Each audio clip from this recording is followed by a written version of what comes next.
Afre, and welcome back to another episode of On the Trail with Felix and Tony. I am Tony Atta, Senator in the 36th Guam Legislature, alongside my partner, former Governor Felix Camacho. Join us every week for On the Trail as we campaign for the upcoming 2022 gubernatorial elections. You will get an insight into our platform, our thoughts on the issues that our island faces, and everything upcoming onto the trail to the 2022 primary and general elections. Afre, Gov, how are you doing, sir? Today, Senator, it's an exciting time. This podcast is, we've got another really special guest that's joining us on the trail this week, and it is former Governor Eddie Calvo. And I have to say, we have both served together in the Guam legislature. I then went on to run for governor, and then followed after 2 terms, followed by Governor Eddie Calvo.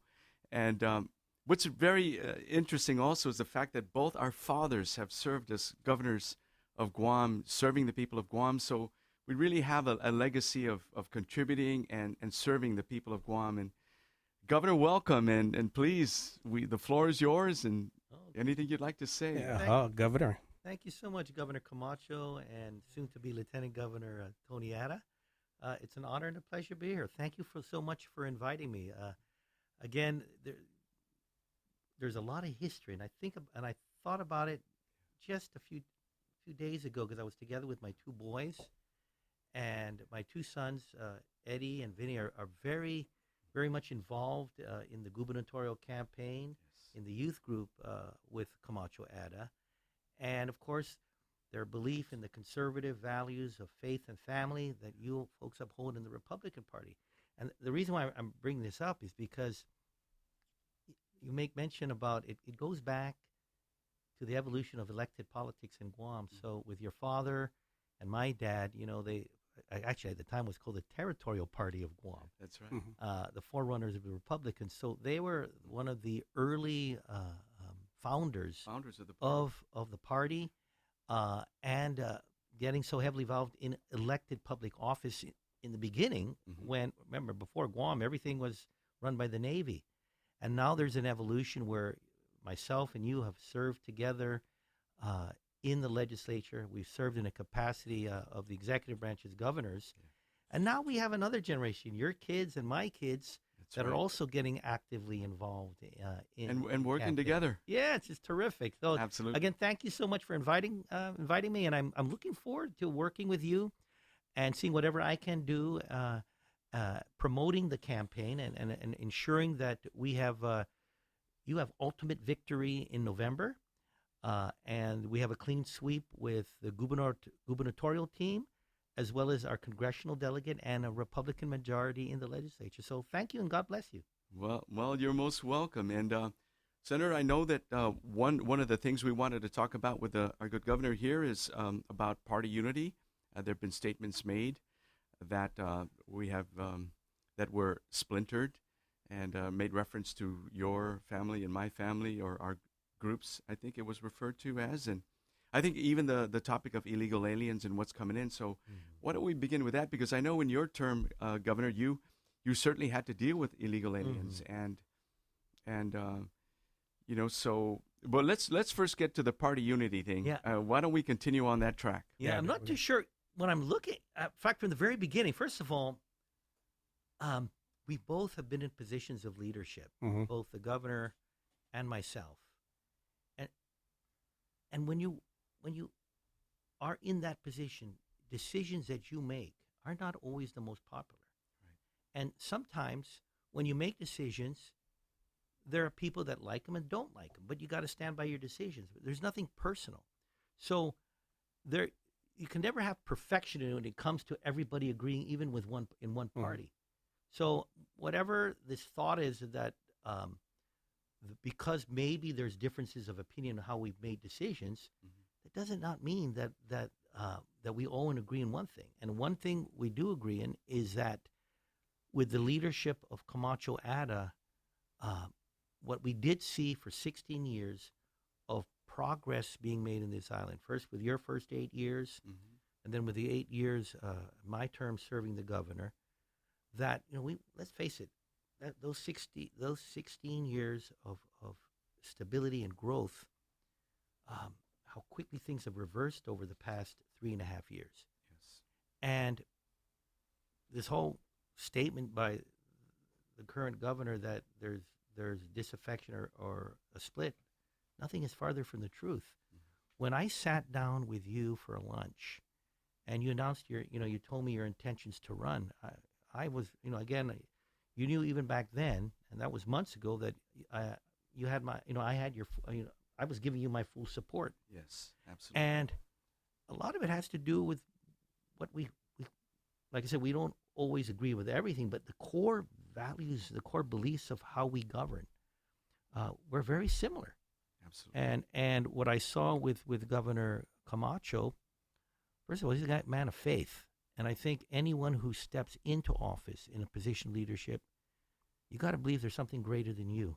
Absolutely. And of course, I happen to be a firm believer in Jesus Christ, the same as you. So, when I saw the decision-making process and why you decided to want to run for governor, and really for me, serving 8 years as governor and how much energy that is required, the amount of sacrifice that is made by you and the people around you and especially your the loved ones. Yeah. I think I remember you think, Governor, you want to run? And Yes. but when you told me again of a lot of prayer and a lot of what you saw what was going on in this island, you had to step up. So with that sold me on you. And then also I know your style, and we're very similar. I think one of the things I've seen, the contrast of the 3 years of leadership as opposed to the 16 years of our collective leadership in Adelup, is ultimately we always believed that we serve the people. And I saw that in the humility that you've had over the years as a governor. You can be confident, you can be strong, but you gotta be also humble and understanding that you serve the people. And Governor Camacho, I've seen that in you. And which means is that ultimately you have to have confidence in the people, and that they know what are the right decisions to be made about themselves, about their families, about their businesses. And so when we sat down together and listened to, again, your views, not only in faith but in governance, and how important you believe to the people of Guam, I said this is the man that we need to change the course, the negative course of this island. So, and then aside from that, I love this guy Tony Atta too. Tony Atta. That guy, I was mentioning, we to straighten out the ship of state when I first came in, we needed to get a plan through the Democratic controlled legislature. And I don't know how you and Chris Duenas did it, but being a minority, they somehow were able to cajole and massage their fellow senators on both sides of the aisle, and we had a democratically controlled legislature ultimately vote for our economic stability plan, and the rest is history. So, Tony, And you that's did a what great job as a senator, and then, of course, coming into my administration, did a great job thank you, in Gov. our administration as well. So You know, it's an honor. By the way, I'm going to be very clear about it. I talked too long.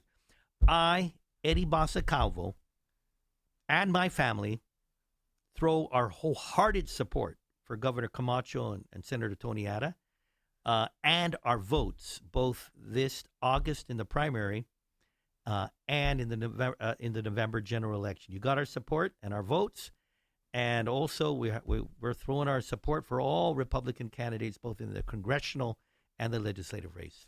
Awesome. So go get him, man. Thank you, Governor. That's great to hear, Gov. So, I'm sitting here looking at you, and look at that hair. What have you been doing lately since you've been out of office? Give us a little update, what you've been up to. Well, first of all, I'll tell you, and the governor knows this. Every time I talk about my experience, where I am and where I was at, the governor knows it, because he was Right. governor before me. I always felt I never was stressed. Remember we served together. You were in my administration. I didn't feel stressed. It wasn't until I left office. And then all of a sudden oh my God, I had this 50-pound bag on my back. You don't realize you're in stress until you leave it. Mhm. So that's why, again, I'm so thankful that Governor Felix is deciding to run again, because he's going to put that big back pack on it, on again, assuming the responsibilities of the governorship. But man, it was when I left office. It was, but first of all, the biggest honor in my life to serve the people of Guam. But then I was able to take the pressures of being a governor and those responsibilities, and focused a lot of my activities now on my family and our family business. So since I've gone out of office, I've grown my hair, I grew a beard. I'm spending more time with my wife, my children, my grandchildren, my mom and my dad, my siblings. Spending a lot of time gardening, a little bit more golfing. I'm not as good as Governor Felix, but I'm gonna practice. So I can't wait to get into your golf tournament soon. Yeah, we have one coming up. So Yeah. I like to see you. And- I can actually drive the golf cart. Can't drive but I can drive a golf cart. But also spending time with the family business. So I'm president and CEO of PMC Investments, which is a holding company that owns Payless and some real estate and a wholesale company. At the same time, I'm also a vice president over at Calva Enterprises, working with my primos at Calva Enterprises. So I got a daytime job in the family businesses, and then a lot of love with my family. And of course, for the next few months, I look forward to devoting a lot of time, in assisting you folks in winning this upcoming election. Oh, It's that's terrific. great to hear. Thank you, Gov. Appreciate that. Go ahead, Gov. You want to move on to the illegal alien issue? Yes, I think that's a very interesting one. I know that we've heard the current administration and the governor saying that the jurisdiction is really one of federal law and authority, and there's really nothing they can do in the enforcement of it and prevention of illegals stepping onto our shore, and we can't detain them. But I recall in your time, Governor, there were a lot of illegal aliens also coming over, primarily Chinese. Mm-hmm. I believe wasn't there a structure, a tent-like structure established in DOC Mm-hmm. to house them? And then you began to work with the federal authorities in how to deal with them. Mm-hmm. But we can look at what has been stated. We can look at what's happening on the island. And then as a reference, look at the United States and how several of the border states, the southern border states, have been having, particularly Texas, and how they have been handling it with Governor Abbott. Mm-hmm. But there is great concern for the people of Guam not understanding or knowing who these individuals are, and we believe that more can be done. And I just wanted to ask you perspective and any comments you may have on that. I see some parallels to some of the issues that we had in Guam when I was governor. It was interesting because 6 years of my term were under the Obama administration, and 2 years were under the Trump administration. And I'm seeing a strong parallel in Biden immigration policy and border protection policy with what we saw on the on the Obama administration. The issue not only on the Chinese nationals that were housed in DOC, and how slow the progress was to expatriating them back for processing by the federal government. Then at the same time, we had the issue of COFA and the Compact Impact Treaty, and also Free association. and the laws. Mhm. We're very welcoming of all COFA citizens, but the federal government was very explicit in the treaties and in federal law that if someone commits a felony that is a non-citizen, Mhm. including COFA, then they are deportable, and there are to be retainers put on them. So once they serve their time, Mhm. then it is the federal government's responsibility to deport them. What had happened on the Obama period is we had, I hate to say it, dozens upon dozens, actually close to the hundreds, of non-citizens that had committed heinous acts of rape, murder, assault, and were being imprisoned. Mhm. But the federal government was not deporting them. They did their time, and they're released, and there was this recidivism that was ongoing. Mhm.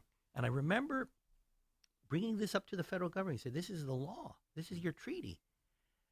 And it was Arthur Clark, my lead counsel at the time, talking to the lead counsel for Homeland Security and Customs and Border Patrol, and they stated, "This is not our priority." Again, this is the Obama period. So, again, similar to what Governor Abbott's doing, we decided to take matters in our own hand, and I commuted the sentence of these individuals, and we even purchased a one-way ticket. I billed the federal government for it. So they basically served. You basically commuted the balance of their sentence. Usually, it was anyone over Yeah. about 80%. Say it served 80% of their time, Mhm. and they had already had see what was happening. These folks have detainers, but the federal government never, even though they had detainers, was never deporting them. It was not a priority. Yet so many citizens were being injured or raped or killed because of the federal government not doing their job. So I remember the first 5 that we did were not sanctioned by the federal government. And I just told the federal government, we're going to do it. We're going to bill you. And if you let your Border Patrol folks let them through again in the airport, then my customs people are going to stop them. And we're going to have you handle them, because we're not going to let them back into Guam to commit mayhem. It was after the 5th one that the federal government finally cooperated with us. So I think what's needs to occur, again, this is something that's happening not only in this Democratic administration, saying that their hands are tied, but I think also President Biden, and that's where we have to put a firm hold on. If they won't do their jobs, then we got to do the jobs for them. And I wish the current governor wouldn't pass the buck. Another thing, with all the prices that are going up right now in Guam, there's one item that's gone down dramatically, and it's crystal methamphetamine. This is also tied to the Democratic Border Patrol policy by President Biden. So what's going on in the United States with that open borders, where illegal immigrants are coming in, they're bringing in the crystal meth, the fentanyl, and unfortunately, it's coming to Guam, and it's polluting. And you see the crime element here too. So, we're hopeful that you get in office. You're gonna, and I know you folks will. You're gonna do a better job in. If the feds aren't gonna do it, we're gonna do it.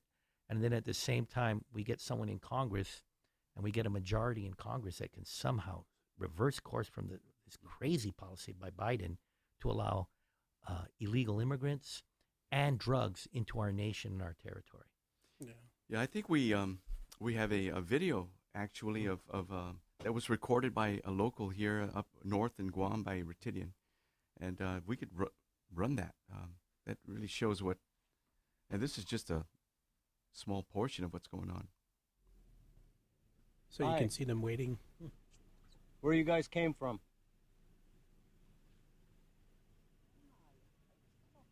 Hello?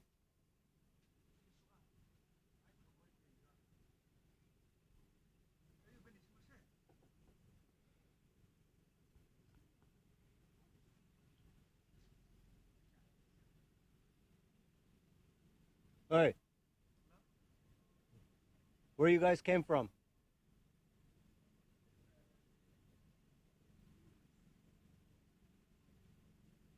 You guys come from Rhoda?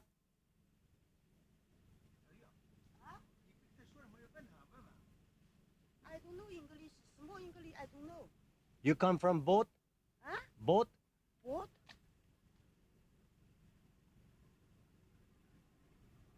I don't know English.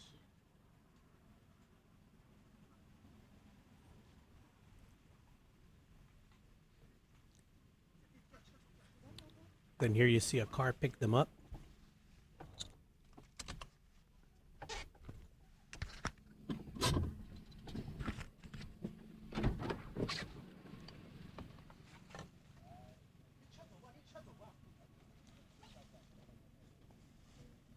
There's other individuals in the car other than them. So there's syndicates and cartels involved. The same what's happening here is what's happening in the border. Yeah. Hi, where you guys came from? Oh, somebody to the fish. Ah, Oh, okay, yeah, the last morning come the fish. Fish. okay. Yeah. He claims they went fishing.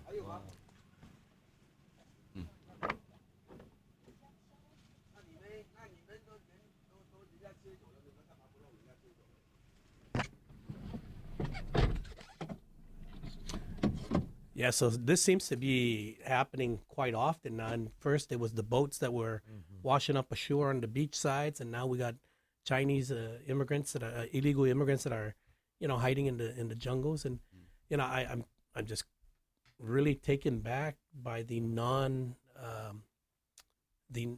concern of the federal government, being that Guam has just been, is such a high target for our our enemies. And Yeah, Gov, when I look at it's, I'm seeing the Biden administration the same. What's occurred in Obama?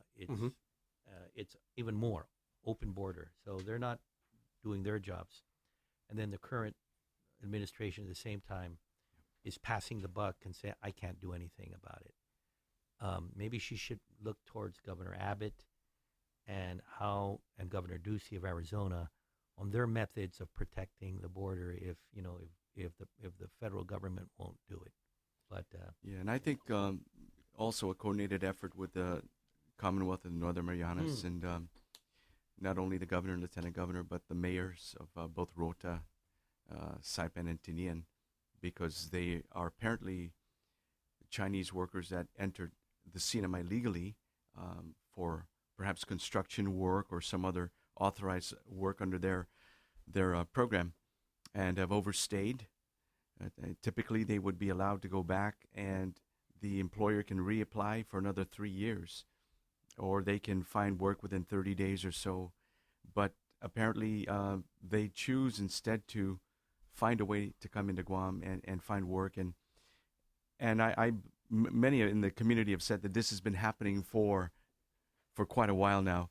There's no number or count of how many people have actually come across over our reefs, and either by boat or being dropped off at the reef, and they've got these floaters on and life vests and are able to make it aboard, and somebody picks them up. So obviously it's well coordinated. And where are they now in the community? We have no background on who these individuals are. There is a security issue, and it is of great concern to many of our people. And so we do need to, the government of Guam does need to work with the CNMI, but also the federal authorities. And it may not be a priority of theirs, but it is a priority for the territory of Guam. And so, we've got to do everything we can as a territory. the other irony, Governor, we saw that's near Retidian. Yeah. So these are Chinese nationals, Mm-hmm. and they are coming ashore in one of the most strategic American air bases in East Asia and the Western Pacific. Something does not connect right here, Yeah. especially with what's going on in Taiwan I mean, especially and aspirations this of past China as the week. next great superpower. Yeah. So, Oh my goodness! you got your work ahead of you, but I know you folks will do it. Gov, Hopefully, we can get a Republican president in 2 years. we were so excited to bring Governor Calvo on that we didn't discuss what we did this past week. It was really interesting. We had the what do you call it? The induction ceremony of the Knights of Columbus. Yeah, that's what. Yeah, Knights of Columbus. The up in. I think it was the Dedido organization. Right. It was the Council 10752, the Assembly 2386. They had their induction of their new officers, and it was such a pleasure to be there to see them all get inducted and to see what the Knights of Columbus have in store for their new upcoming year. And I think this past week again we had the coordination between Guam and Taiwan with the game to try and control our pet population here. So that that also went on. I visited that the other day, and then last night we had the Harvest House. Harvest House. I went to Harvest House for the foster children. For the foster children, yeah. It was their backpack. What they do is they back to school supply stash. So what the kids do is they go in there, they get a backpack, and then they're able to get some school supplies, put it in, and go through the line. They need some clothes, and then at the other end, they play some games, and have some snacks. I understand the beautiful thing of that is it's not for the students of Harvest. No. But for the many students that our foster families. Foster families, Yeah. exactly. And so it's a wonderful thing where the entire community comes and donates and provides all the supplies, even businesses. So it's wonderful. We also had a tour of, while you were busy doing many of these other things, we had to break rank, and Yeah. I had to go. And one of the wonderful things is being able to go to many of the small businesses or businesses that are established on Guam, and be able to go and talk to the employees and meet with management and get to understand what their concerns are.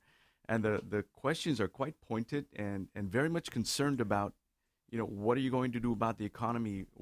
And so the questions they pose to you are very, very detailed, and there's quite an interest. What excites me is that these are working individuals that are very much concerned about the future of our island, and not only for their place of employment and what they do, but the result of what the impact on their families and their livelihood, and their concern about the future, and they're looking for hope, they're looking for opportunity. And we always believe that despite troubled times and despite chaos that is apparent out there, and all the fear that's been created over the past couple of years, there is always opportunity to be found and hope to be offered to our people, where we can turn things around. And I think that was very evident in our terms, as we always looked for opportunity. We also had an amazing fundraiser last night from people of different walks of life, a very low budget thing, but the people that showed up, faces we hadn't seen before. But beyond the opportunity to give our message to them, was what I like is the side conversations. Can I talk to you about this? And they pull you aside. Yeah. And I saw you tried to leave, but you got pulled in, and Yeah. you had a very intense one-on-one conversation with one of the Bobby. participants. Yeah. It was with great. Bobby, Yeah. She's a wonderful lady. Mm-hmm. Yeah. And then today we had the opportunity to be at the Harmon baseball fields and be there for the Special Olympics. Oh, Yeah, we did the medaling for the gold, silver, and bronze medalists, and that was such an opportunity to see all of our Special Olympics folks back out onto the field after 2.5 years. Yeah. Now they're coming back out to play and re-engage in activities that And when you see keep that them area, healthy. including where the soccer field is, that was Yeah. really both the Camacho and the Calvin administrations, how that evolved. We'll be right back. Family is the bedrock of society. The Camacho Ada gubernatorial team believes that strong and stable families are crucial for strong and stable communities. Felix and Tony will provide better government resources for effective parenting, family engagement, and family caregiving for our seniors. They know what the breakdown of the family unit has done to our community, and will promote measures designed to maintain and strengthen the family as the fundamental unit of society. I'm Felix Camacho, and I approve this message. And now Yeah. it's become such a focal point for our youth, and all those that are looking for health and sporting type of activities and health and welfare. So, great job to the Camacho administration. We And just the kinda- Cabo we administration. passed the baton to us, and we just kept it going. Yeah. And then the KAL, the Korean Airlines Memorial, was also today. Yeah. So, we had an opportunity to go up there and spend a few moments with them as well, and memorialize after 25 years. So it was just such a very touching moment, and that's what rounded off this week. And tomorrow will be our Southern District meeting down in Agate. Yeah, could you go on and expound on that a bit, Senator? Yeah, so our Southern District meeting will be held down at Melvin Nedadog's residence. We had a wave yesterday also, Mm-hmm. just to kind of, get everybody excited and worked up so that when they come out Sunday, they can bring out their yelling I'm voices gonna be with there. them. What time? What time should we? 5 o'clock. 5 o'clock. Yeah. I'll be there. Yeah, be there at Alright. 5 o'clock. We start at 5, so, we're going to have a lot of fun. It's going to be exciting. And I think that once we see more, just build up of people that just keep coming out, it's just truly amazing. It's really amazing to see. You enjoyed that, huh? Yeah, Yesterday. it certainly is. Had to loosen up the shoulder a bit, but we've been doing a lot of that, and it's been fun. So, just a great time, Senator. Yeah. Well, so this week now we have our what we got on.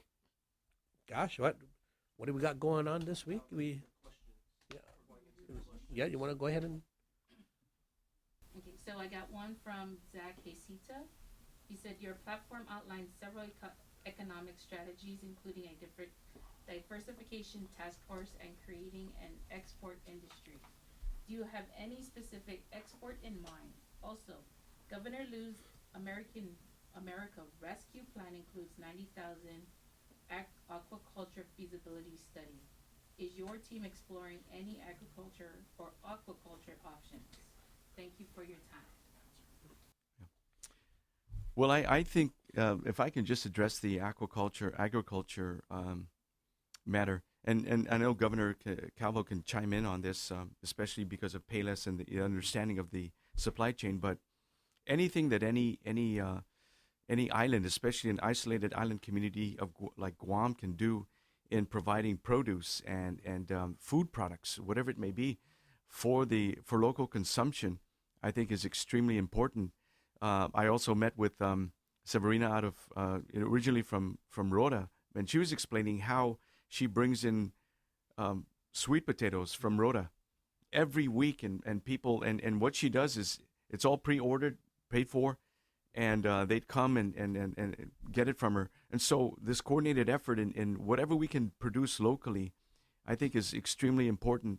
I recall many years ago talking to Governor out of American Samoa, Tulafono, and he mentioned that they had problems of bringing in supply ships of the typical rice that they would consume and other meat products and produce. And because of that shortage, the mere fact that they had a very robust local agricultural backyard farmers and even commercial grade type farmers, that they were able to get past that difficult time. We have quite a number, several hundred local farmers that are registered and listed here on Guam. And I think we can also take a look at, with modern technology nowadays, with government support, to bring even production of produce and other agriculture or aquaculture products to a commercial level that can supply all the markets, and the food industry on Guam would be amazing. You've got the hotels, you've got the local supermarkets, you've got the mom and pop stores, you've got the base exchange, you've got the schools that require nutrition, and even there's many groups out there. If I may just add that in this afternoon or this right now, they're probably distributing the food on weekends. A group called Friends in Need, they gather on Wednesdays and Saturdays. But on Saturdays, I know we feed an average of about 80 individuals. And the local farmers that have, sometimes they've got leftover vegetables they've not been able to sell, they would provide it, say, come. They would then freeze it and use it for meal prep on a Saturday, and serve up to 80 people plus. Wow. And so it benefits not only consumers, but even those that are in need, those that are hungry, those that would need a meal, those would need a lending hand, So, but I really think that we must do everything we can to support the local aquaculture industry. Yeah. It was during the Republican administrations that, again, take a look at the farmers co-op there in Dedido. Of course, we work collaboratively with Vince, the late Senator Ben Pangilinan. Yeah. But the administrations, both Camacho and Calvo, worked to get that facility up. The funding came in the Republican administrations as well for the fishermen's co-op. And obviously there were some issues too. We having to work with Army Corps of Engineer and put extra funding, which I think they're working on right now, on the seawall, to ensure that it fulfills all requirements. But again, that work is finally happening. But that money came during our terms in office. So there's been a lot of work put by the Republican administrations even before this crisis that we're having here. And I know with your administration it will continue on. Remember the whole issue also working with the Northern Marianas in some of these onerous regulations about, we had an issue with our beef stock here in Guam. The cattle, right? The cattle. And, we needed to ease some of these restrictions on getting Cattle from Tinian to Guam. Exactly, and that's worked out. We're still, and there's so much opportunities now with the new airline coming up.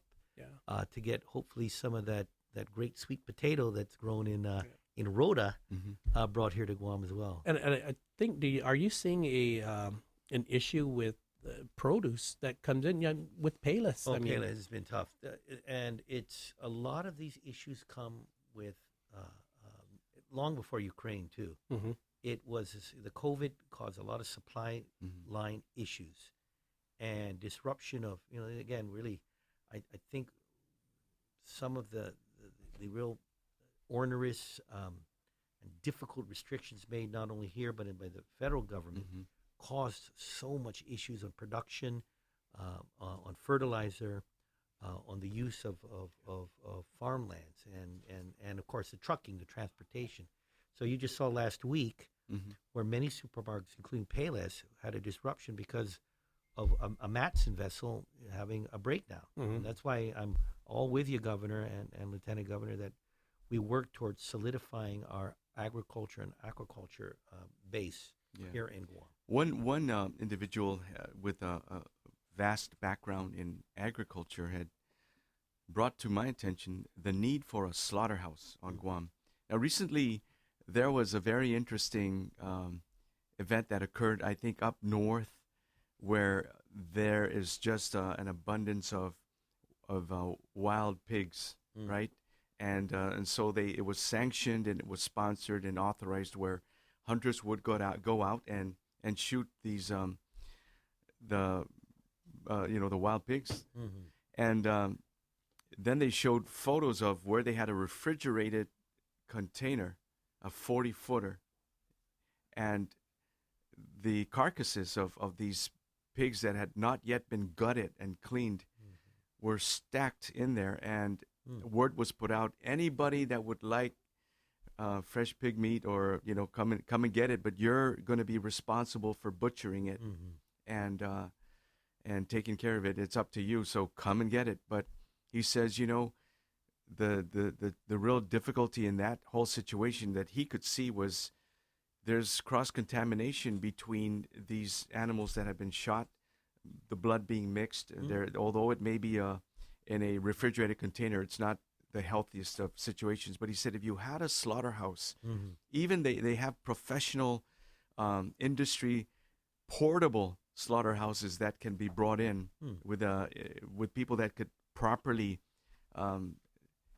deal with these carcasses and for safe consumption, then that would be good. But even beyond that, we had been even offered. People would say, "Hey, I'm going out hunting and I've got the license. I'm going to hunt for Binadu or Babinhalum Tano. So I've got a wild pig that I'm hunting for. Would you like some of that meat? But can you find someone to slaughter it?" I'm like, "Nah, I don't know if we can." But they were offering it. Could you use this even to feed the homeless? And so we're looking at options where, man, that's great protein that if it was properly handled and quartered and taken care of, then we could safely prepare it for a good meal for those that in need. And so many interesting avenues, but certainly that's one of the industries that we would like to look at, and not necessarily government run, government perhaps backed and supported, but if it's run by the private sector, that could be a very good thing. I remember years ago, Chris Torres had a slaughterhouse up north near the Mingila Golf Course. I don't know the reasons why it was shut down, but that was in full operation. Wow. And then we have, of course, many local individuals right now, aside from a slaughterhouse, that are raising poultry, hens that have been brought in that are layers, and they're selling fresh produce or fresh eggs, and so there are many industries that are available if we can only support as a government and work with them. Let the private sector use their enthusiasm, their creativity, their energy. The government come in and support them in the way of permitting and financing, whatever the case may be, and allow these markets to flourish. I think we'd be good. And that way we don't have to worry about a ship breaking down in the middle of the ocean and having our produce on it. Our good friend, the chairman of the Republican Party, Juan Carlos Benitez, raises bees. Yeah. And I've tried his honey, and if you look at our Oh, supermarkets now, absolutely. the honey production business has really picked up on Guam, and there's a lot of I think Dennis Larson is another Oh, one my that does. Yeah. Yeah. and you take a look at some of what the potential we have, whether it's the honey. Yeah. Take a look at our avocados, our papayas. We're getting a lot of stuff from Mexico Yeah. or the Philippines. I was talking with Paul Peckbeer about that, even Juan Carlos and Dennis, and the one thing about Guam and the honeybee is that there are no viruses, so it's really one of the few places remaining in the world where the queen bees and our honeybees are not contaminated, and so the honey that they're producing is of very high quality, but it's not to the quantity yet where it can be exported, but. Paul Peckbeer is another person that has given me his sampled honey, and in fact, I believe he retails it. Just amazing! I just had some this morning. Well, you know what I do? Yeah. I buy, like I said, I get that local honey from our supermarket or from Juan Carlos, Yeah. and I got a calamansi tree that's bearing so much fruit. So Well, I'll take some of those. Oh, God, I'll get you some. But really, when you get the calamansi and our local honey, make it, hot, I'll make myself a hot little calamansi lemonade or what. But that, you feel that this is a local product. You got from your tree, you got this local honey. What better product to soothe your body and give I you a make healthy an amazing disposition. calamansi lemonade Mm. using honey and or maple syrup Mm. and cayenne pepper. It is not only delicious but healthy. I'll make you a batch. Oh, please You just do. give me some calamansi and we I'll got a get you deal. that. Oh, wait a I'll do minute. that. Oh, I'll give you some too, Senator. There's I'll several give of us you here, Do we have another question there that we have time for? Sure. I have one from David C.K. Chow. He asked, if you win, what will you do to boost Guam economy? So, Gov, I think we've been talking about this, about diversification of what kind of industries that we can bring here. And I think one of those important industries that we all know that is viable here is the ship repair. And what had happened prior to COVID was that they were taking U.S. ships out to Singapore, get repaired out there, and very once in a while we'll get one here, right? So during COVID, because the foreign countries closed, the ships came here for their repairs.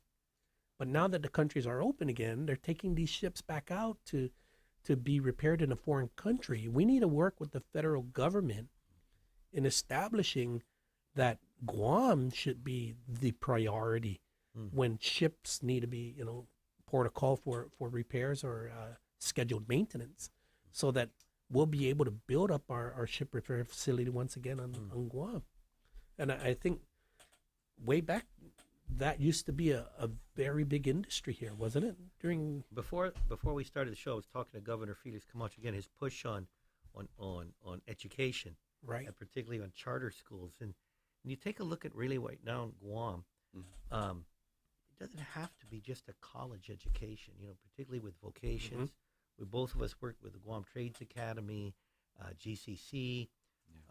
You helped. You voted with the apprenticeship program bill, but that is where we can take a look at where we're going in terms of the job requirements, the industries that are going to be opening up in Guam. We know construction for the next 10 years is going to be booming, Right. but areas like you just mentioned, but then getting the education component part of that. I know that's something you've been pushing for, and getting our kids prepared at the earliest stages, but not just, don't get an education on wokeness, Right. but getting an education so, we get opportunities so when these kids graduate, and whether it's through college or through a trade school or some sort of certification, that there's a job waiting for them. So, again, I look forward to working with you on that. I know that's something that's so important with you, Governor Camacho.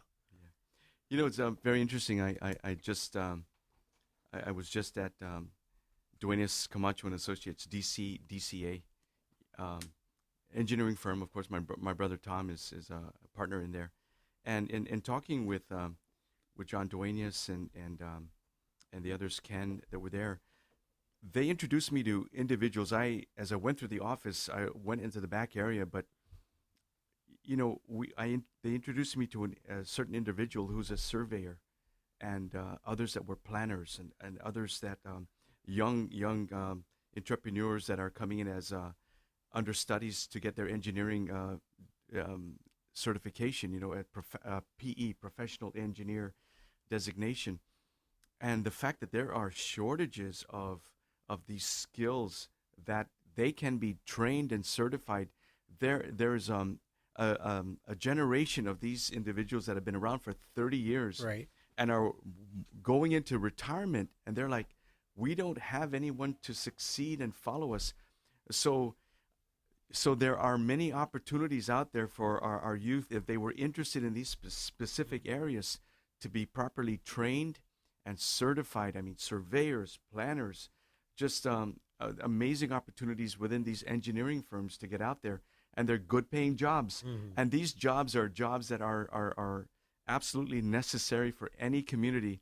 And they'll have a lifelong career. So we need to explore these opportunities where you're not just getting a college preparatory curriculum where you would go into college, but actually you'd be prepped and ready to step into a job Yeah. See? upon graduation. There we go. Well, we're coming up to wrapping up our time here on the show. I mean, imagine how quickly that went by. I think we're over at 40 minutes, but coming up on the trail, we have register to vote. We encourage everyone to exercise your right to vote.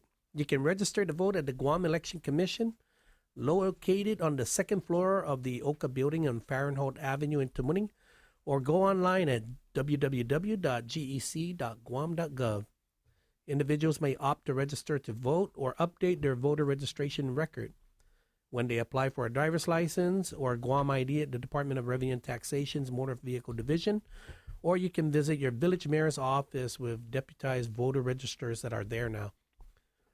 District registration began Friday, August 5th at your village mayor's office. For our social media folks, ask questions through social media at Camacho Ada 4, FOR, Guam. Engage with us on the trail by asking us questions through any of our social media platforms on Instagram, Twitter, and Facebook. Your questions can be sent to us in text, audio, or video. We look forward to engaging with you in the digital space and answering your questions on the show. Join us at our upcoming event this week. We have our Central District meeting on Friday, August 12th at 5 o'clock p.m. at the Blas residence, Ray Blas residence in Manila. Details and the map will be posted on social media. We have early voting that's still ongoing, and homebound voting begins on July 28th for the 2022 primary election at the Westin Hotel. So, and it's on Tuesday to Friday from 10 a.m. to 6 p.m. on the mezzanine level. Early voting will close on August 19th. And we will hope that you continue to join us on the trail. It's an exciting time for both of us and our Camacho Ada team. Governors, governors, do you have both anything to say as we Governor close out Eddie? this show? Well, man, I'm excited. Tomorrow I'll be at, again, the function in Agate, the Netadog residence. And I might as well tell you, I'm going to be doing some early voting next week so I can spend more time campaigning for you folks in Election Day. So Awesome. I'm anticipating Tuesday, Wednesday, going down to Westin Hotel, doing my early voting for your candidacy and for our other Republican candidates. Thank you. And then I'm looking forward to a very exciting and positive campaign over the next 2 months come November. So God bless you all, and thank you for inviting me. And again, anything I can do to help out with you, Governor Camacho, and you, soon-to-be Lieutenant Governor Ada, I look forward to a very successful campaign, and I'll be there with you at the victory party. Thank you so much. Again, it was such a privilege to have you on board, and Senator, thank you. And Gov, you want to Senator, close it out? Yeah, just want to just pray really for you and your family, and thank you. Lord, just we just lift up Eddie Calvo, his good family. We pray for continued success and prosperity for him and all that he does. And again, we just pray for your father, I know, and your mom. My mom is up there at 93, so we pray for her also. They've lived long, good lives, and Lord, we just thank you for these good people and their service to you and the people, and if anything, Lord, we just thank you for the love. We do this for the love of our people and for your glory. In Jesus' name, amen. Amen. Bless God you. bless you. Thank you. So that will bring this show to a wrap.